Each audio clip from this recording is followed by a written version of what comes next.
Salve, pessoal! Professor Rudi na área, como é que vocês estão? Quanto tempo, hein? Tá aqui a minha carona para vocês verem aí. Sentindo saudade? Então, moçada, a gente vai dar continuidade ao trabalho com esse modelinho de aula, tá? Eu vou compartilhar uma tela com vocês. O assunto hoje é sobre anexos embrionários. Um assunto importante, a gente já estudou etapas embrionárias, tipos de ovos, segmentações. Agora a gente tem que trabalhar um pouco sobre anexos embrionários, que são estruturas que vão auxiliar o desenvolvimento de alguns embriões. Já vou falar para vocês quais são, tá bom? Aproveitem a aula, as imagens estão fáceis de ver.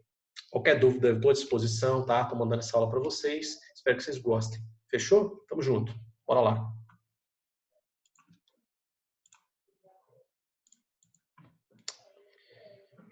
Muito bem, vamos começar?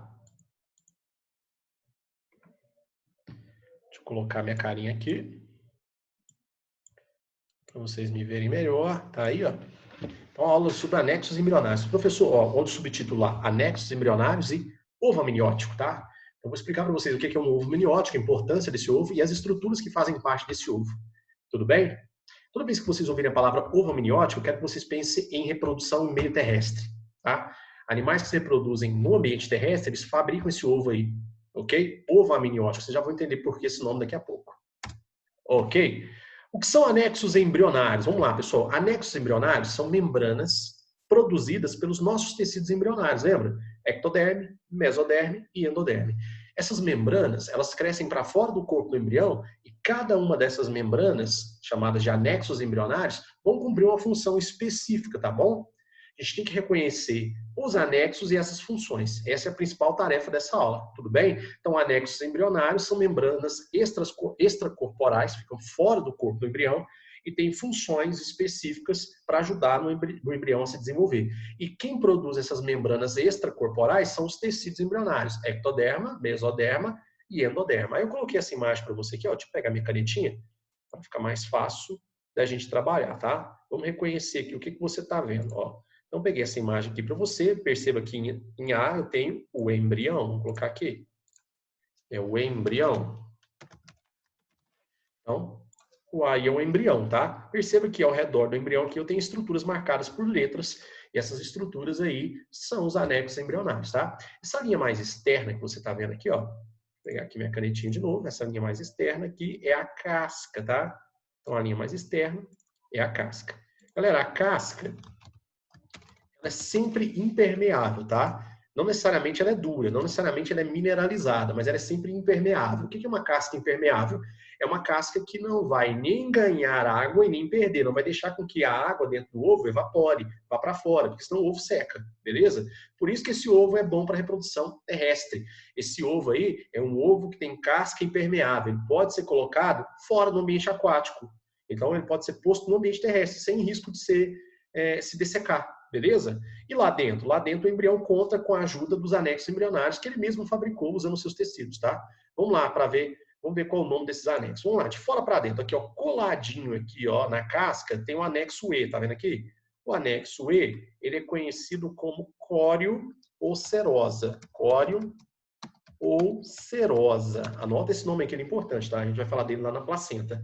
O córeo ou serosa é o anexo mais externo. Veja que é uma linha aí que é representada pela letra E, tá?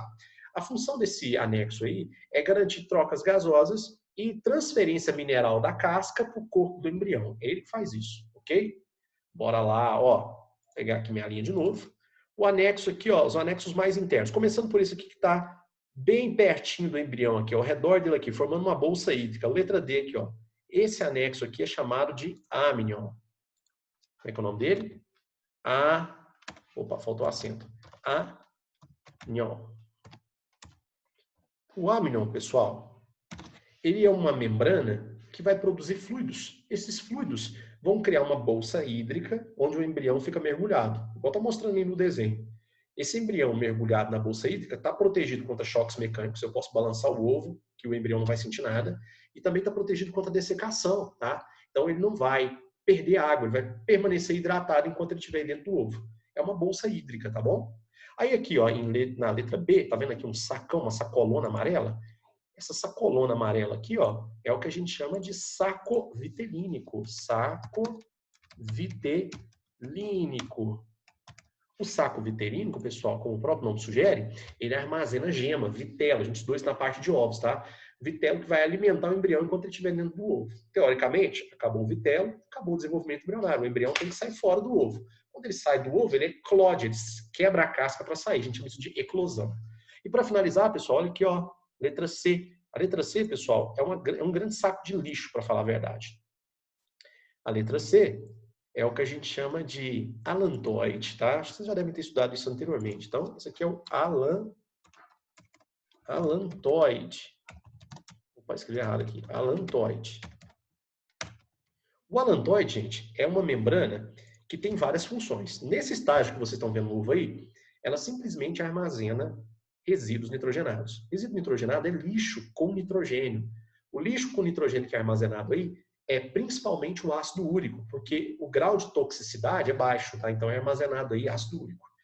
Gente, o alantoide, ele cresce muito, tá? Ele cresce tanto que ele encosta nessa membrana aqui, ó, representada pela letra E.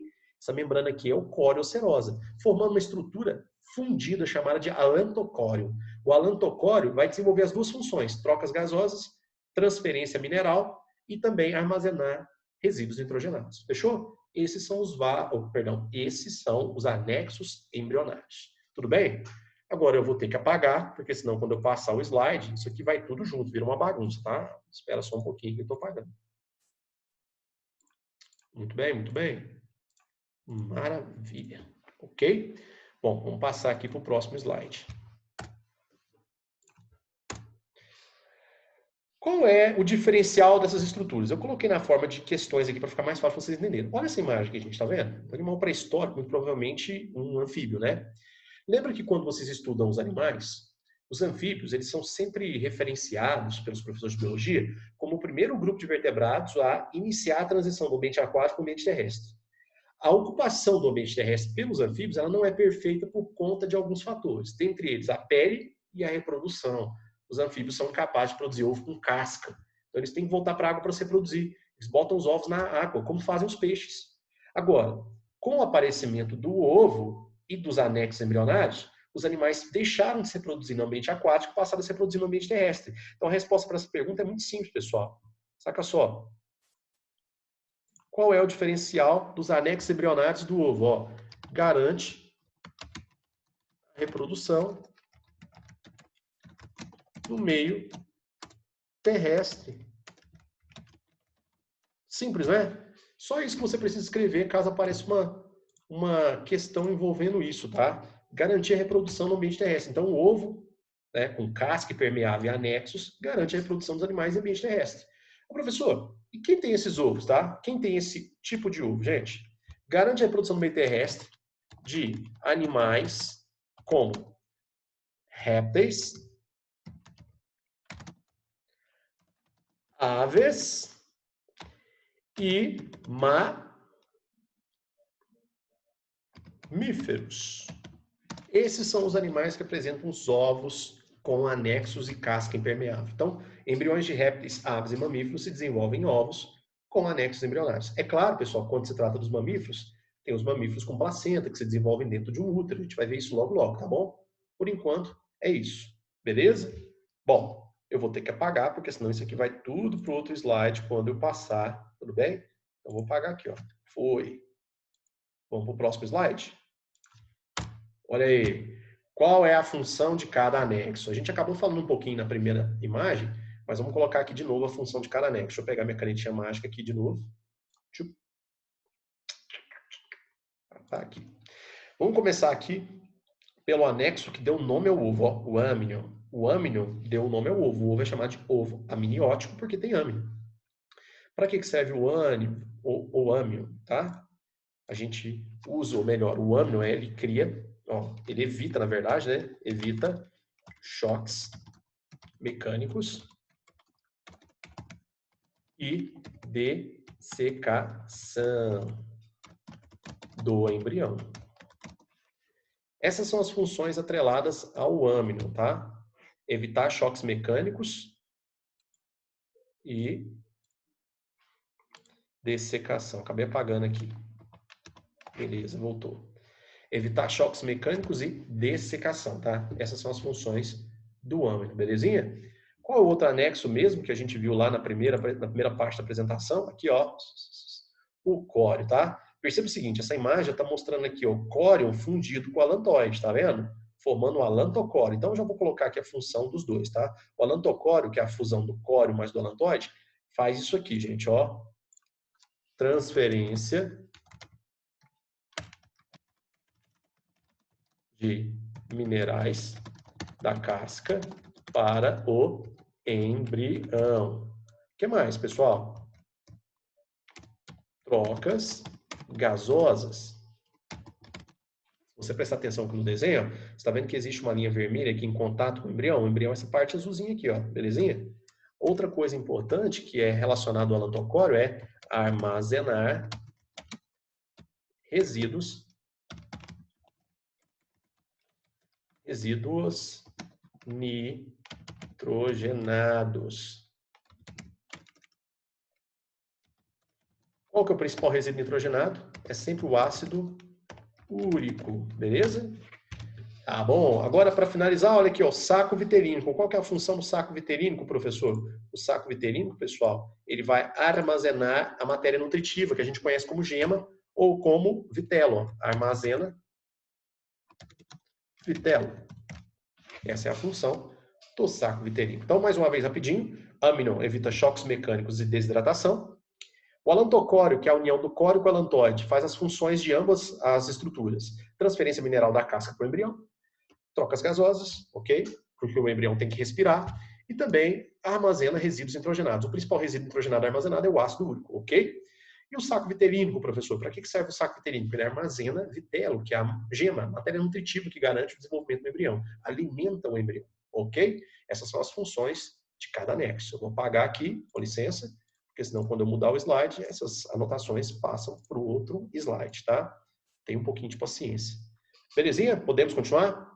Vamos para o próximo slide. Deixa eu fechar aqui. Próximo slide. Muito bem.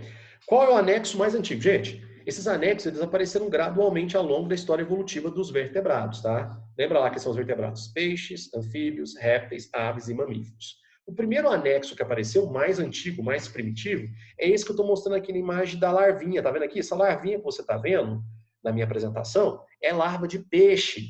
Larva de peixe com estrutura óssea, peixe ósseo, tá? Isso é larva de tucunaré, de tilápia, de lambari. Essas larvinhas aí são conhecidas coletivamente como alevino. Então, larva de peixe ósseo a gente chama de alevino.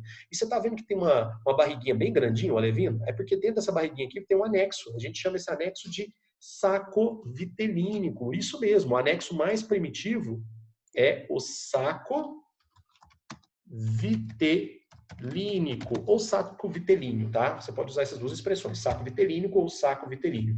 Esse é o anexo mais primitivo, mais antigo, beleza?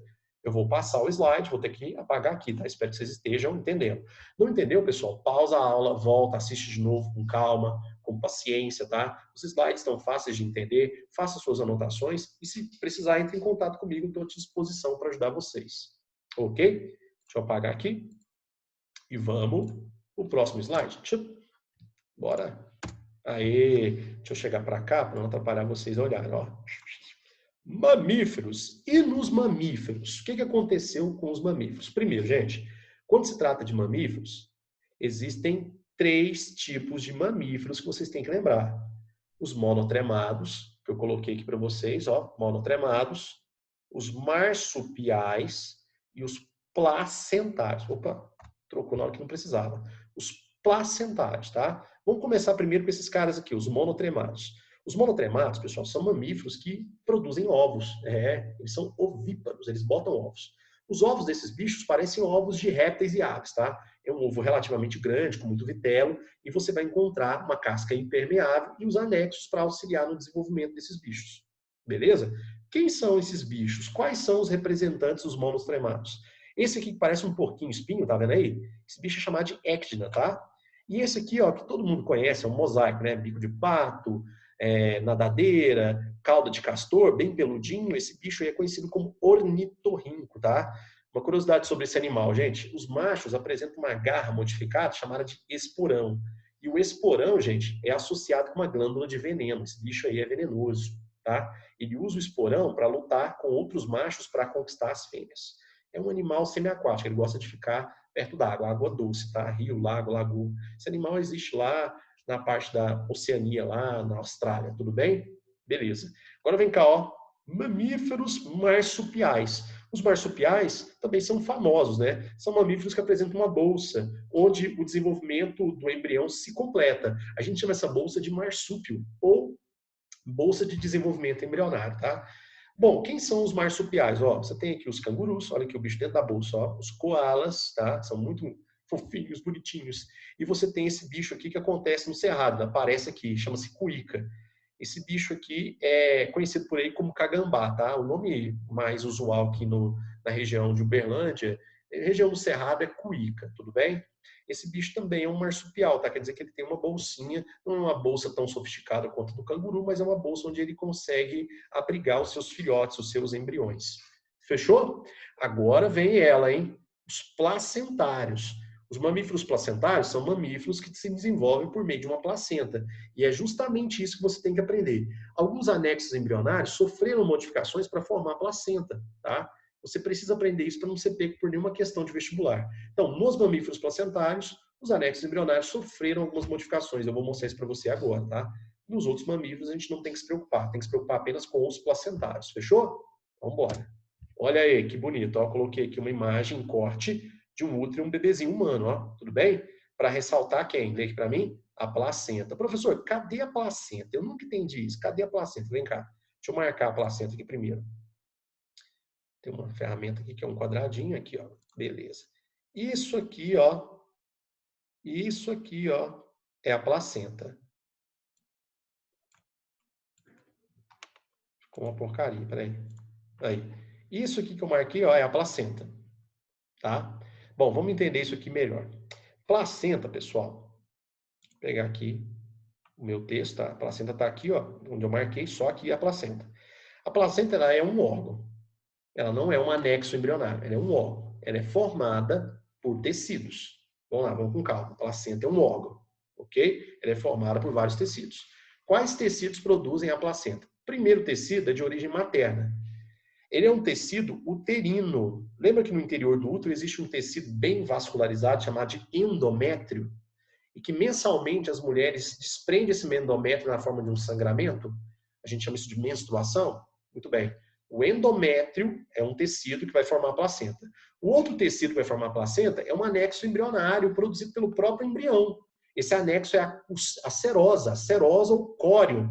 Então, a placenta e o córeo se fundem, dois tecidos diferentes, um materno e um embrionário, se fundem para montar a placenta, que é um órgão, tá? E para que serve a placenta, pessoal? A placenta tem várias funções. Eu vou escrever essas funções daqui a pouco para você. Então, mais uma vez, a placenta é formada pela união do endométrio uterino, o tecido interno do útero, cheio de vasos sanguíneos, e a serosa ou córeo produzido pelo embrião. A união desses tecidos vai formar a placenta, que é uma estrutura dos mamíferos placentários, que garante o desenvolvimento dos nossos embriões. Ok? Muito bom. Então, vamos para o próximo slide. Deixa eu apagar isso aqui primeiro.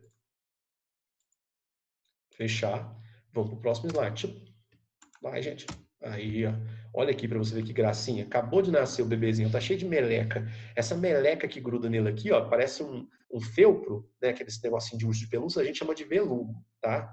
Isso é nojento demais. Tem maternidades, pessoal, que deixa o moleque sem tomar banho até 2 dias. Sabe por quê? Porque esse velugo e as secreções produzidas pelo canal vaginal, que se torna canal do parto, protegem a criança contra micróbios que podem causar infecções. Ele fica até 2 dias sem tomar banho, dependendo da maternidade, tá? Você está vendo aqui, ó, o cordão umbilical conectado ao corpinho dele, aqui, ó, na região abdominal, e você está vendo conectado aqui a placenta, tá? Essa meleca toda aqui que você está vendo é a placenta. A placenta é formada pelo endométrio e pela serosa ou córeo. Depois que a criança nasce, a placenta é extraída do útero. Ela sai do útero, ela não pode ficar lá. Senão ela necrose e mata a mãe. Então, o médico tem que remover a placenta. E para que serve a placenta? Vamos escrever? A placenta é um órgão. Vou colocar aqui para vocês. Ela é um órgão. Ó, placenta é um órgão. Vamos ver do que é formado esse órgão? Endométrio, perdão, mais o que? serosa. A serosa também é conhecida como cólio, tá? Que nutre o embrião, transfere anticorpos, já pode colocar aí, os anticorpos são IgG, tá? É só lembrar, anticorpo de grávida, tá? E remove resíduos da circulação fetal. Bom, o que está escrito aí? Vamos entender. A placenta, ela realiza trocas entre a circulação materna e a circulação do embrião. Essas trocas garantem que a mãe transfira da circulação dela para a circulação do embrião gases e nutrientes. É uma função nutritiva. Nesse processo de troca, toda a sujeira fabricada pelo corpo do embrião passa para a circulação materna. Então, a placenta transfere a sujeira do embrião para a circulação da mãe. A circulação da mãe pega essa sujeira e leva para os rins para descartar, para excretar. E o corpo da mãe produz anticorpos. Os anticorpos passam para o corpo da criança, garantindo proteção durante o desenvolvimento embrionário. Quais anticorpos? Esses anticorpos aí, ó, os IgGs. Anticorpos de grávidas, tá? Os IgGs passam pela barreira placentária, protegendo o corpo da criancinha. Uma coisa que a gente conhece na imunologia como imunização passiva. Passa da mãe para o corpo da criança. Então, essas são as funções da placenta. Então, a placenta é uma estrutura de trocas, de defesa imunológica e tem um bônus, tá? Qual que é o bônus? A placenta, ela produz hormônios. Alguns desses hormônios regulam o funcionamento da gestação e o funcionamento do corpo da mãe. Tá? Vou até colocar aqui já, vou escrever para vocês. Ó. A placenta produz alguns hormônios. Quais são os principais hormônios? Vou colocar aqui, progesterona. Vocês já devem ter estudado essa fisiologia. Progesterona é um esteroide feminino que garante o bom funcionamento do útero, tá? Sem progesterona, a camada interna do útero, chamada de endométrio, morre. E sem endométrio, a placenta não consegue sobreviver e morre também. Acontece o aborto, tudo bem? Aí tem também, ó, a relaxina. Tá? Existem outros, vou colocar reticência aqui. Só isso está bom. A relaxina, pessoal, é um hormônio que é liberado nos estágios finais da gestação para acontecer o afrouxamento dos ligamentos dos ossos do quadril da mãe. Os ossos do quadril se afastam para a mãe poder realizar o parto. Se esses ossos não se afastarem, não tem como ela realizar o parto normal. Aí ela tem que partir para um parto chamado cesariano, que vocês já conhecem muito bem, ok? Muito bom. Eu vou apagar isso aqui, tá? Para a gente ir para o próximo slide. Muito bom. Próximo slide, saca só. Circulação fetal. Gente, não dá para explicar tudo de circulação fetal nessa aula, tá? Mas eu quero que vocês entendam o seguinte. Na última imagem, eu mostrei para vocês que a placenta está conectada ao corpo da criancinha por um cordão chamado de cordão umbilical. O cordão umbilical tem várias estruturas. Quando você corta o cordão umbilical, você vai ver uma geleia, chamada geleia de Wharton, e dentro dessa geleia você vai encontrar vasos sanguíneos. Eu quero que você mantenha a sua atenção nos vasos sanguíneos. Quem são os vasos sanguíneos? Olha aqui, ó. Você vai ter, está até destacado aqui no meu desenho, ó. Você vai ter duas artérias representadas aqui com uma cor meio roxa, tá vendo aí? E uma única veia representada com a cor vermelha. Então você tem duas artérias e uma veia. Toma cuidado, tá? Duas artérias e uma veia. De onde vieram esses vasos, pessoal? Esses vasos aí são resultado do atrofiamento de dois anexos embrionários. Dois anexos embrionários atrofiam e viram esses vasos aí. Só sobra vaso sanguíneo. Quais são os anexos? O saco vitelínico e o alantoide. Então, o saco vitelínico e o alantoide, eles atrofiam bastante para se transformar nesses vasos sanguíneos que vão compor o cordão umbilical. Ok? Duas artérias e uma veia. Perceba as cores, ó. Artérias têm cor meio roxa, não é? E a veia tem uma cor bem vermelha. Por quê? Porque o sangue que está circulando nesses vasos é sangue rico e pobre em oxigênio. Como assim, professor?